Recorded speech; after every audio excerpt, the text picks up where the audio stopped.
This podcast is recorded at Windsor Public Library, which sits on the traditional territory of the Three Fires Confederacy of First Nations and includes the Ojibwe, the Odawa, and the Potawatomi. We respect and honor First Nations' long-standing relationship to the land along the Detroit River in what is now called Windsor, Essex County. Welcome to Stories of Windsor, a podcast celebrating the rich history of our community by the river. On this episode, we're doing some island hopping along the Detroit River. We'll be visiting Peche Island, Belle Isle, and the infamous hum of Zug Island. Here we are back again for another podcast. This time, I guess it's our spring episode.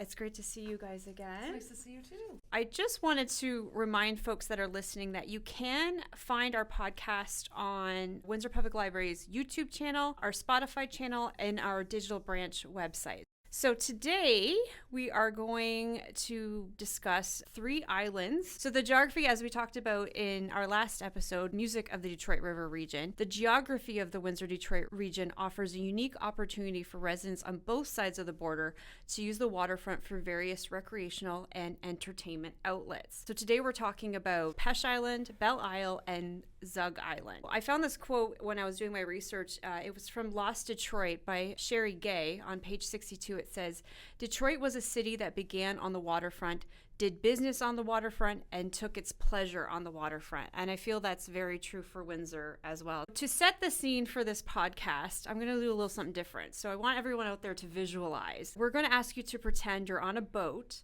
traveling from Lake St. Clair into the Detroit River. So as the waterway narrows, you have a picturesque view of both Windsor's and Detroit's waterfront.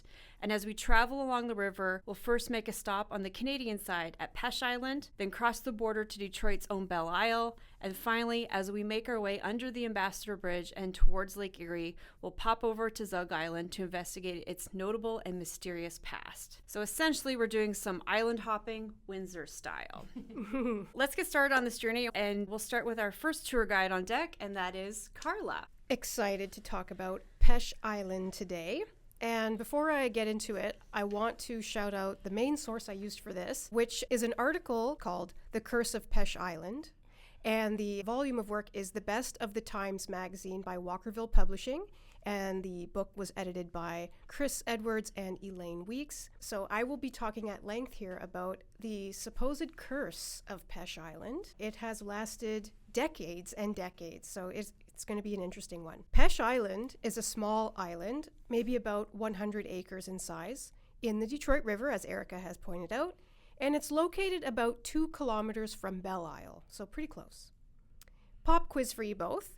What does the name Peche Island mean? Peche Island? I was going to say, I always thought it was like Peche, peach. I always pronounced it wrong, so no clue. You're wrong, my friends. You're wrong. Peche is the French word for fish. And the island was used as a popular fishing outpost among the French and indigenous peoples during the 18th and 19th centuries. Although a treaty signed in 1790 had technically left Peche Island in the hands of the indigenous peoples of the region, local French families began vying for a chance to own property on the island. Edwards and Weeks state that the first to gain a title to a portion of the island was a man named Alexis Masonville, but the first permanent residents on the island, they were a family by the name of La Forêt de Tenot, and they set up residence there between 1800 and 1812. By about 1834, the family had cultivated 25 acres of the land, and they had built several structures on the island, including a house and barn, and they also engaged in some commercial fishing from the island. In 1857, the Chippewas officially transferred ownership of Peche Island to the Crown, and once that happened, it was up for grabs. People started to become very interested in purchasing the island, or at least part of it. In 1870, a man by the name of William G. Hall purchased all but 4 acres of the island for a whopping $2,900. The remaining 4 acres that he did not purchase belonged to Leo Laforêt, who was the last member of the Laforêt family to live on the island. He passed away in September of 1833. William Hall passed in 1882, and his part of the island went up for sale immediately. It was purchased for $7,000 by the sons of Hiram Walker, the famous whiskey distiller, of course. That was in July of 1833. Their idea was to make Peche Island a sort of vacation property for the family, with a lavish summer home and lots of other bougie things to keep the family entertained. So the island was officially in the hands of Hiram Walker and family, except for that 4 acres that still belonged to Leo Laforêt. When Leo passed away in September of 1833, so only a few months after the Walkers purchased it, legend has it that the Walker family sent some goons to visit his widow Rosalie and offered her $300 to get off the property. To make their point even clearer,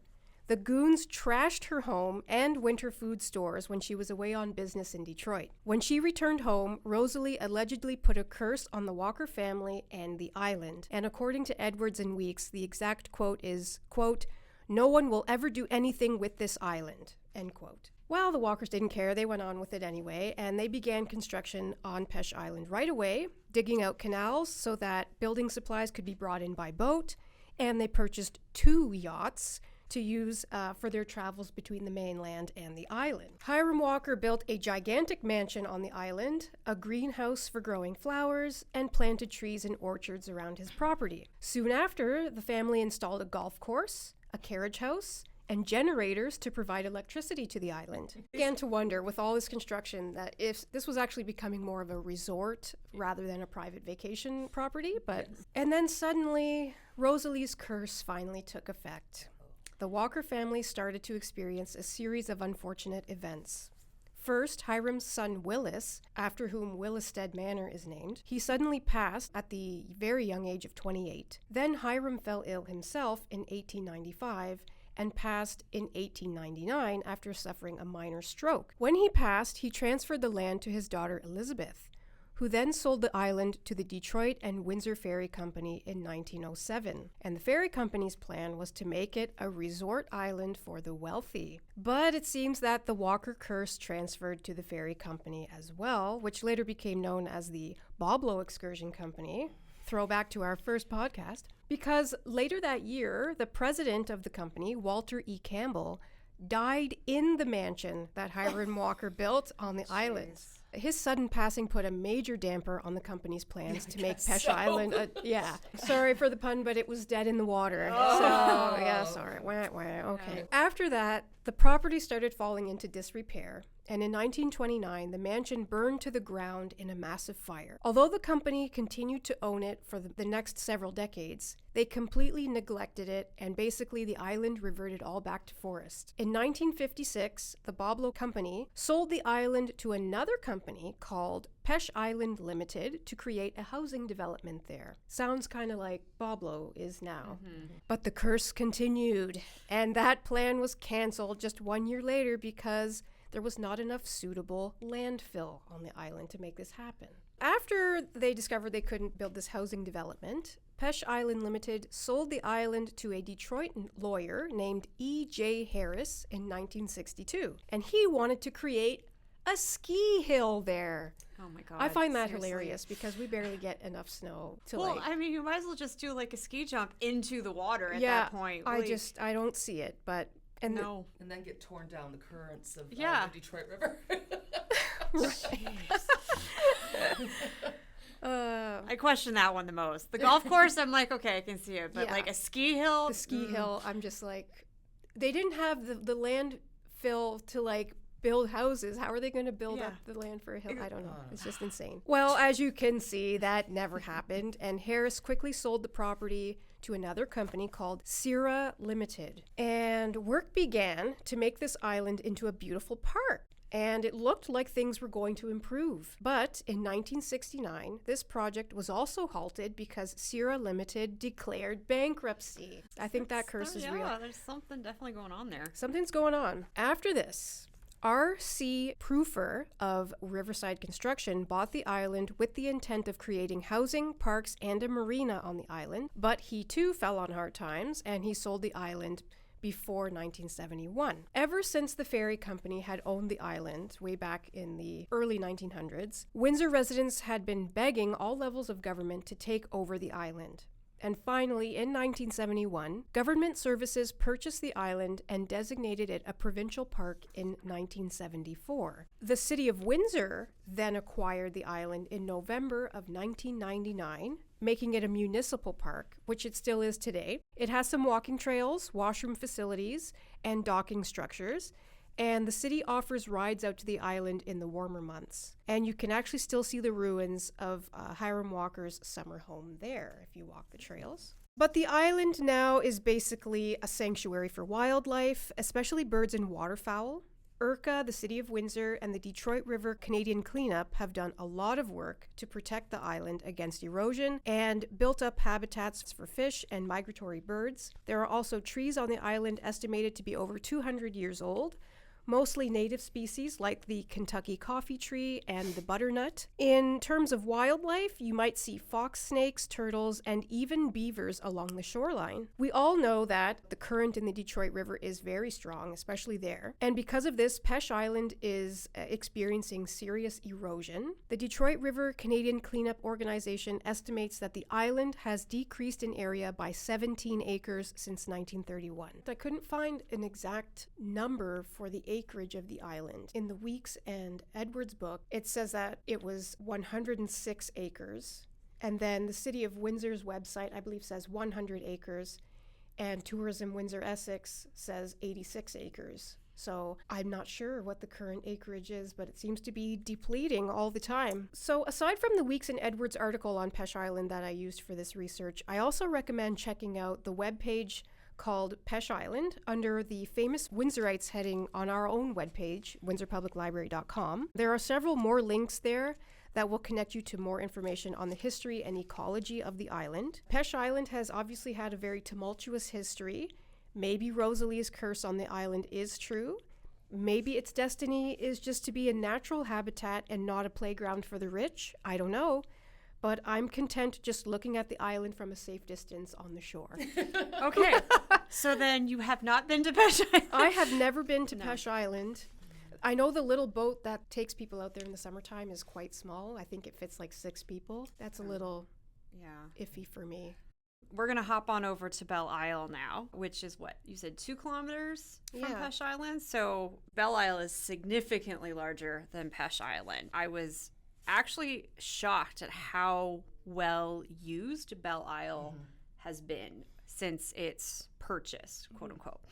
So when the French settled on the island in the 1700s, it was referred to as Zug Island because it was originally a place for the public to use for keeping their farm animals. So it became a public park in 1879 when it was purchased by the city of Detroit for $200,000, which translates to just over 6.2 million US in today's money. So still not a very, for a whole island. For a whole island, yeah. That's not bad. The park was well used up until the 1960s when it fell into neglect. It was actually Detroit Mayor Coleman Young who is credited with the rejuvenation and popularity of Belle Isle during the 1970s as he made it a priority during his 1973 mayoral campaign. However, fiscal problems for the city of Detroit eventually required Belle Isle to face cutbacks, with portions of the park falling into disrepair. In 2013, the state of Michigan signed a 30-year lease to care for the park, an agreement that saved Detroit millions of dollars annually. Michigan's Department of Natural Resources now operates and maintains the park and charges an entry fee for those visiting by car. Belle Isle, or Belle Isle Park as it's more commonly known, quickly became a space for relaxation and recreation due to the urban sprawl that encompassed Detroit and its surrounding areas. It is still the largest city island park in the United States at a whopping 982 acres, and it is actually larger than Central Park in New York City. Wow. The park is connected to Detroit by the MacArthur Bridge, which can be accessed via Jefferson Avenue. It is home to the infamous William Livingston Memorial Lighthouse. The lighthouse's bronze and glass lens generates 8,600 candle power beacon that's visible for up to 15 miles. In 1980, thieves broke into the lighthouse and stole 2 of the 4 lamps. To prevent further such incidents, the city of Detroit installed a fence around the lighthouse at a cost of about $100,000. Belle Isle hosts the historic Detroit Yacht Club as well as the nation's oldest rowing club, the Detroit Boat Club. The boat club building actually burned down 3 times over the course of 60 years. Might be a little curse there too. Wow. There seems to be a lot of theme about things burning down, but I think in fairness, I think it has to do with more the fact that they were built out of wood. Everything is built out. Yeah. And because it's on an island, it's hard to get fire crews out there. Exactly. Yeah. The club itself has been in operation since its founding in 1839, and it still runs today. 1839. 1839. It's the oldest boat club in the U.S., and Wow. it still runs. That's cool. That is really cool. So from 1992 to 2001, 2007, 2008, and from 2012 onward, although it is changing this year, Belle Isle has hosted the Detroit Grand Prix. Belle Isle itself contains 2.125 miles of racetrack. The race, however, will be returning to the streets of downtown Detroit this year. The park is home to the Anna Scribbs Whitcomb Conservatory. It first opened in August of 1904 and is the oldest continually running conservatory in the country. The conservatory was designed by Albert Kahn, who, for those who listened to our Belle Island episode, may recall that he also designed the dance hall on Belle Island, as well as the Detroit Harbor Terminal building where the Belle ferries would dock on the U.S. side. Kahn also designed the Belle Isle Aquarium and the William Livingston Memorial Lighthouse. The conservatory is temporarily closed to the public right now while it undergoes a $10 million renovation on its glass dome. So I looked it up, and it looks like it's slated to open at some point this year. So I don't know if they're aiming for the summer, but the big dome is being totally beautiful. redone. Yeah, it's gorgeous. Belle Isle Field is trip. beautiful. Yep. Belle Isle is also home to the Dawson Great Lakes Museum, which preserves and celebrates the maritime history of the Great Lakes, the Detroit River, and the surrounding region. The museum exhibits include the high-speed racing hydroplane Miss Pepsi, the bow anchor of the SS Edmund Fitzgerald, and the pilot house of the SS William Clay Ford, which I believe you can see from the Canadian side because it sits right along the shore of Belle Isle, and I think it faces Windsor. So when you're driving east along Riverside Drive, if you look to Belle Isle, you can see the front of that pilot house sitting along the water. Also, while driving along Riverside Drive, you can see quite well the James Scott Memorial Fountain. It's tucked in a little bit ways, but it's quite open around it, so it sort of sticks out a bit. The fountain was completed in 1925 at a cost of $500,000 US. It has its own claim to fame as it was featured in a key scene from the 1973 movie Scarecrow, featuring Gene Hackman and Al Pacino. While Belle Isle has been considered a recreational playground since the 1800s, it really surged prior to World War I. By the 1920s, patronage to the park was at an all-time high. A great example of this is the Belle Isle Bathhouse. It originally opened in 1894, but was eventually rebuilt and redesigned with 600 dressing rooms, a barber shop, laundry facilities, and a special arc of lights for nighttime swimming. The bathhouse itself could accommodate 20,000 people per day, and the first year it opened, 74,000 people flooded the building and its accompanying beach. By 1921, patronage topped over 500,000. This is mind-blowing. I These know. numbers are mind-blowing. Yeah. The bathhouse closed to the public in 1967 when it was used to house people who were arrested during the Detroit riots. It was demolished in 1973. So it seems like the 60s is when things sort of, after the riots, late 60s, early 70s is when things took a turn and Belle Isle fell into disrepair. Yeah. After its rejuvenation in the early 70s, there is a noticeable increase of regular advertising for the park throughout the 70s, 80s, and 90s, and there's a real push for tourism, especially from the Canadian side. I found tons and tons of articles encouraging people to go to Belle Isle, and all these are from Windsor newspapers. So mid to late 70s was when Belle Isle was repurchased by the city and gained a resurgence. So these are when we go from little articles to full-page articles about Belle Isle, and this is consistent through the 70s, 80s, and 90s and early 2000s. One sort of a weird fun fact is that Dr. Jack Kevorkian actually drove to Belle Isle to surrender himself in 1994 to avoid being persecuted by the Wayne County Police Department because Belle Isle falls under Detroit jurisdiction. That's actually really fascinating. I guess his very last patient, they were accusing him that he took him to Belle Isle in his van and performed the procedure, and he was denying that. So this was a way to avoid getting persecuted for something he said he didn't do. When he was finally arrested, it was on Belle Isle. And Dr. Kevorkian, just in case our listeners don't know, he was the doctor who was performing assisted suicides in the Thank you for that. 80s and 90s, I believe. Yes. I always look for funny or interesting stories that really stick out. And the first one I found was from June 1945. I'm going to read the article and just take into consideration this is 1945 language, so the Second World War is going on. The article title is Belle Isle, quote unquote, taken by Marines from pesky, quote unquote, Japanese. What they did was Detroiters and many Canadians obtained some impression of the perils of Pacific Beach landing when they did a simulated invasion of Belle Isle, carried out as a stimulus for the United States war bond drive. For those that may not know, the war bond drives were campaigns to encourage Americans to buy U.S. Treasury bonds to finance World War I and II. So this was a way for people to see what was happening on the other side of the world and also give an indication of why they needed people's support to back the war. They had fake gunfire, the whole thing. It wasn't just about they fully invaded the island. And they did one in the afternoon and one at night so that people could see the two different perspectives. And the second one I found kind of by accident, and this one is hilarious to me. Belle Isle has a giant slide and has been in operation for decades. So a lot of people grew up going on the slide, and it unfortunately had to close during the pandemic. In 2022, they reopened Belle Isle's giant slide, and apparently they had waxed it too much, and it was catapulting people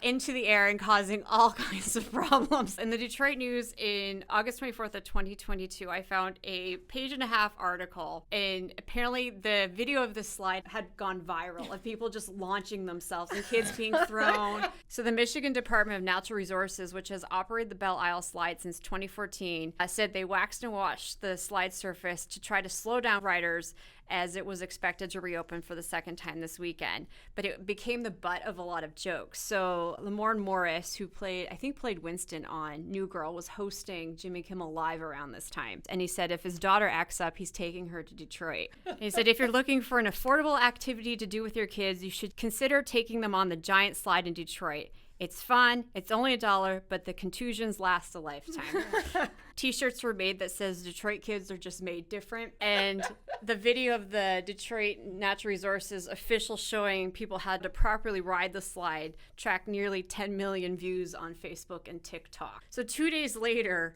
the New York Times picked up the story. Its title is Riders Catch a Little Too Much Air on the Detroit Slide. The giant slide in Belle Isle Park was briefly closed because it was sending children airborne.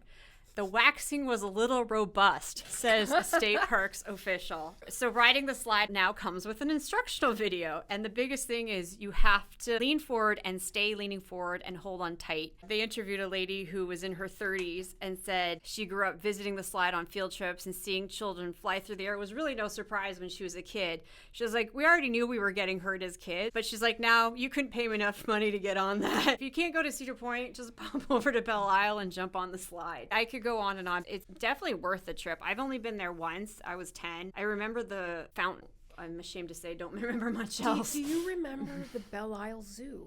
Yes. Yeah, I went there when I was very little, maybe 4 or 5, and I have a memory of going with like a group of kids. It wasn't kindergarten, I don't know, some kind of bus trip with other kids, and they almost left me there. Oh. No. Yes, I had told the adult chaperone, I have to use the bathroom, and she said, okay, I'll wait for you here. And I went to the bathroom and I came back and she was gone. Oh, no. And I had no idea what to do.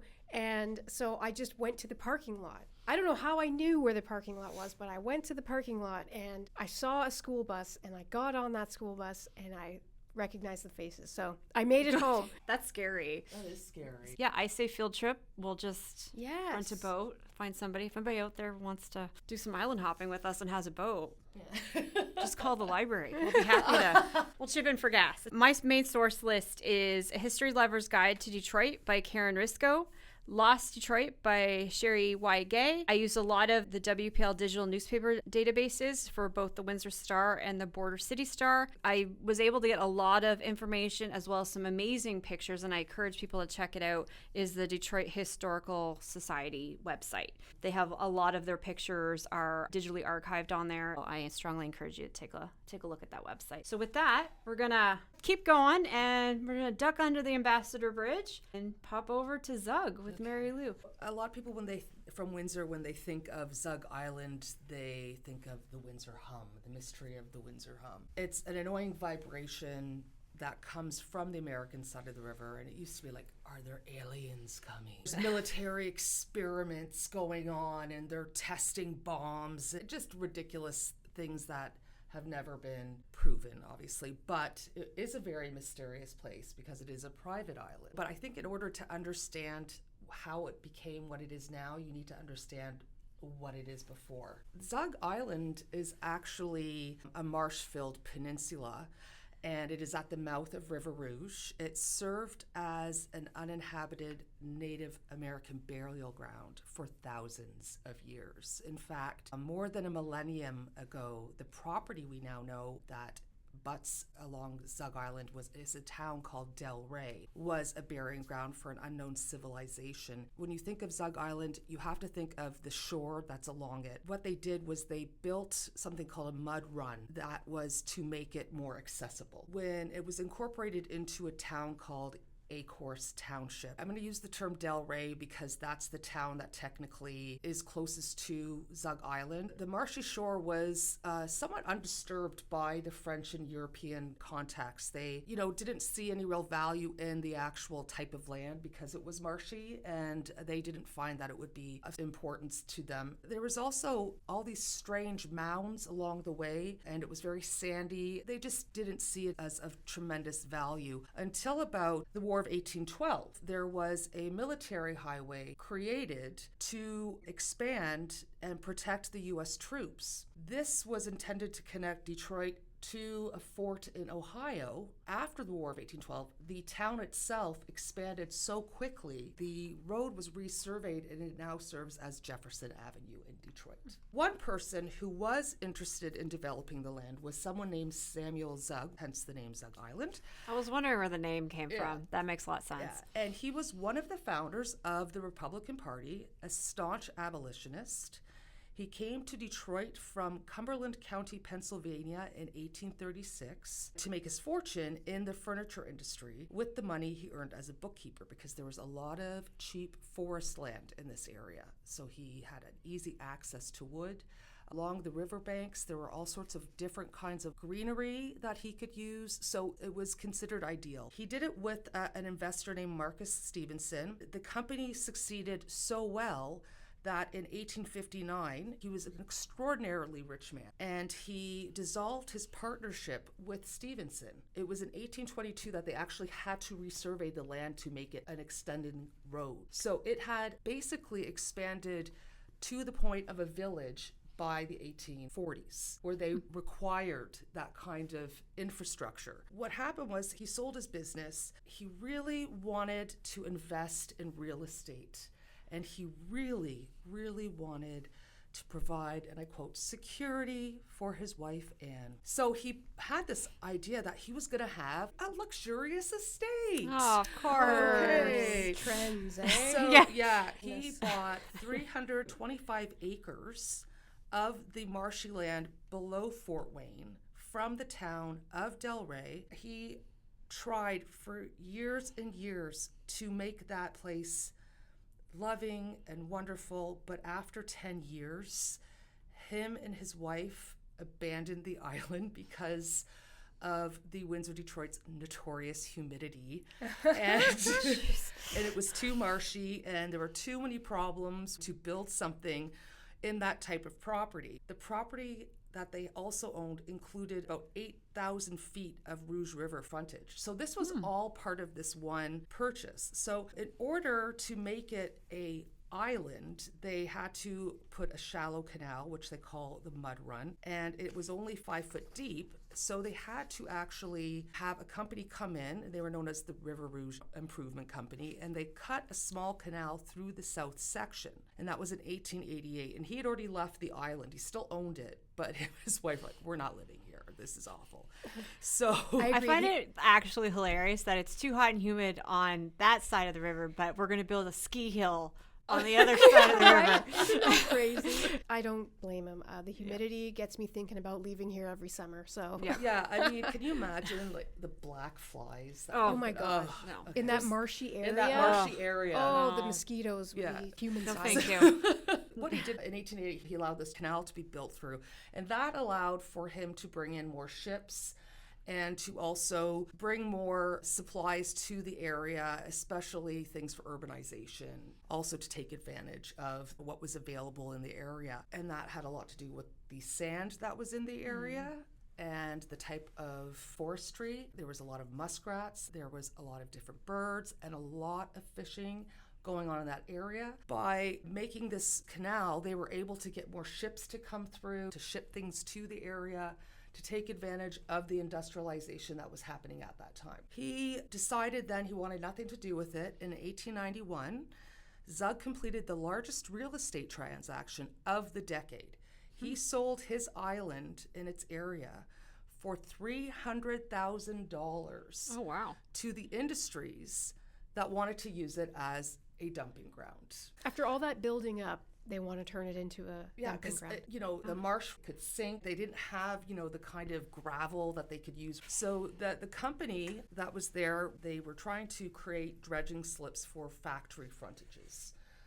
And that's similar to a dock, but it holds the large ships inside. By 1892, a railroad trestle was built, a coal dock was constructed, and there was a sulfur spring on the island. It bubbled up 1,200 barrels of mineral water per day. The deal ensured the completion of the reclamation of the marshes that extended down to Fort Wayne, to the area of a.k.a. or a.k.a., depending on how you pronounce it. Then they decided, well, what we can do is all that property, we can start picking apart what is on the frontage and make sure that that gets worked back so that we have more room for ships coming in. The Central Railway people took over 500 acres with a mile of frontage. Another 245 acres was supposed to be reclaimed, joining the River Rouge property. What happened was the property dredges already were disengaged from the work.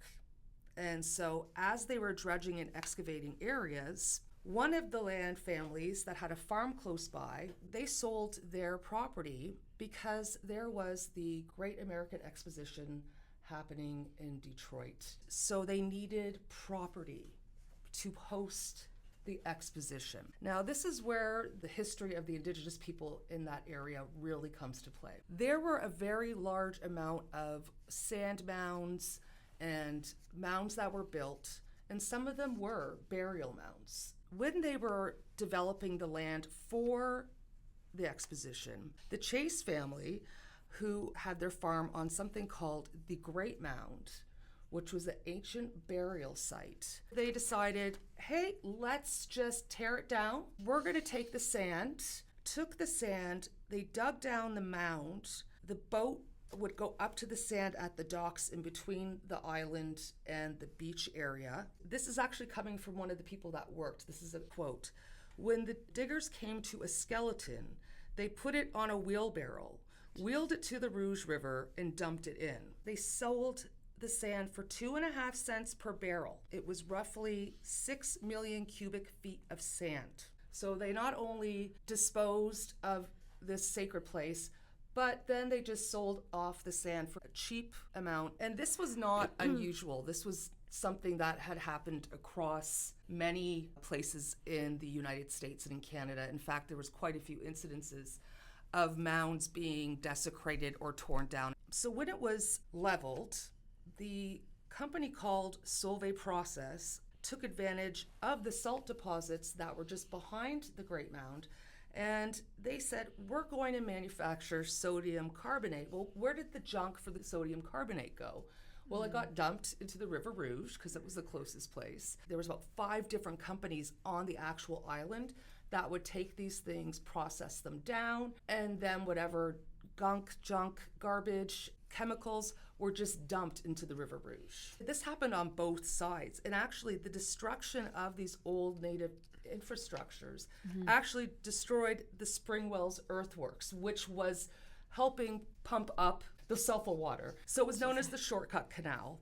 And later on, it was expanded by Henry Ford in the 1920s, and it became the Ford River Rouge complex. But people still called it Zug Island. It's kind of strange because Zug himself never saw it become this. He had moved away, and all these changes that happened after he moved and after he died. What is also interesting, many things were processed on the shores and used the furnaces and the manufacturers on the island. Zug Island remained a private island. It was a business place. It was not a vacation place. It was not owned by the city or the state because it was privately purchased by Mr. Zug there. But then in 1922, when the city of River Rouge was incorporated, the island became incorporated along with it. So it's not technically a part of the city of Detroit till much later. Basically, they started building these blast furnaces on the island in 1902,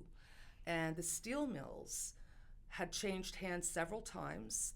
They were at one time opened by what is no longer the National Steel Company, now called the Great Lakes Works. The mills are owned by the United States Steel Company. There are a number of companies that produce coke, an ingredient used in steel manufacturing. They manufactured pig iron. They used it as a dumping ground, which is what that one person originally thought, we should just buy this as a dumping ground. So it became that. It also became the most polluted place in North America, was the neighborhood of Delray and Zug Island. There will be a link to a documentary that was done between 2020 and 2022. It is free to view. Please watch this because it gives the insight of the people who experienced Zug Island and its productivity and its environmental issues and the decline of this town. And also, Delray is only going to be a few kilometers away from the Detroit side of the Gordie Howe Bridge. What's the title of the documentary? It's called Zug Island. Called Zug Island. So yeah, we'll put the link to it in the description box on the YouTube channel. And Zug Island itself has a very interesting personal history outside of this. Apparently, Sojourner Truth stayed there because Mr. Zug was such an adamant abolitionist that she stayed with them for a while. Now, I couldn't find any specific resources to substantiate that, but it had come up in a number of research papers that I looked into. Also, I'll know about the Edmund Fitzgerald. You know, as much as the song loves to say on its way to Cleveland, there was one stop off before it would have gone to Cleveland, and it would have dropped off a huge amount of broken down iron bits to Zug Island to be blasted. Had the Edmund Fitzgerald managed to put the 30 kilometers between the storm and themselves to get to Zug Island, who knows what could have happened. Yeah. But that's a little interesting sidebar. Also, the steel factory, the film RoboCop was filmed there for a lot of the really? scenes. Yes. I didn't know that. Did you know that? I think I did way back in the back of my mind. Oh, okay. So RoboCop was filmed primarily in Detroit, and when you look at the really anarchistic kind of scenes, and I think there's a big shootout scene in there, and they used part of the factory that had been shut down.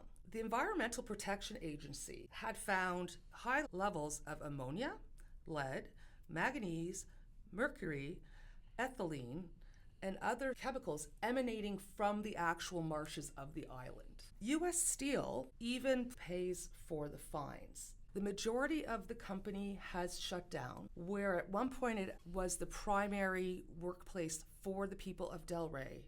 It is now down between 300 and 500 workers, and it's used far less than when the Windsor hum was going on. They were making so much money because in the last 5 years, they have paid over $2 million in fines U.S. to keep it open. That's how it's worth it to them. It's worth to it pay to those them. fines. Wow. And that was Michigan Department of Environment. They were using the furnaces so much and creating so much environmental discharge that they had to have the Great Lakes Environmental Group come in and examine these things.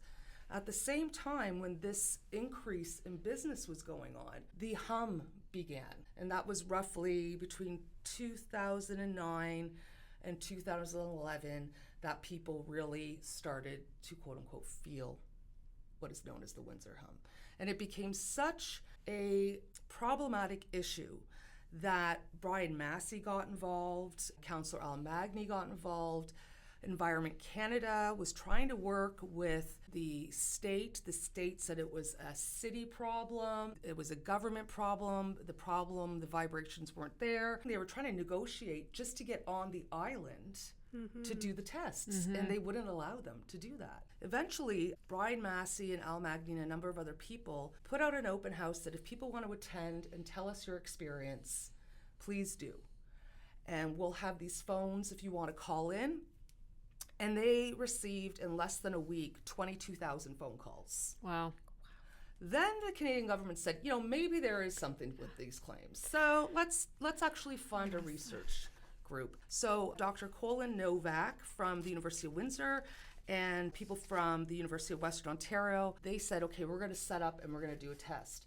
And they were testing for low frequency vibrations. Colin Novak, he said this is what would cause that. There's nothing else. The pollution of this wouldn't cause that. It has to be something. They noticed that there was these vibrations and this humming, but the people from Western Ontario said, I don't know if we could really say this is it. And Dr. Novak was like, look, it's only coming from this area. Yep. And that is reason to continue this research. They published it, and it kind of went back and forth. All of a sudden, the main company on the island becomes insolvent in 2020. And guess what happened when that happened?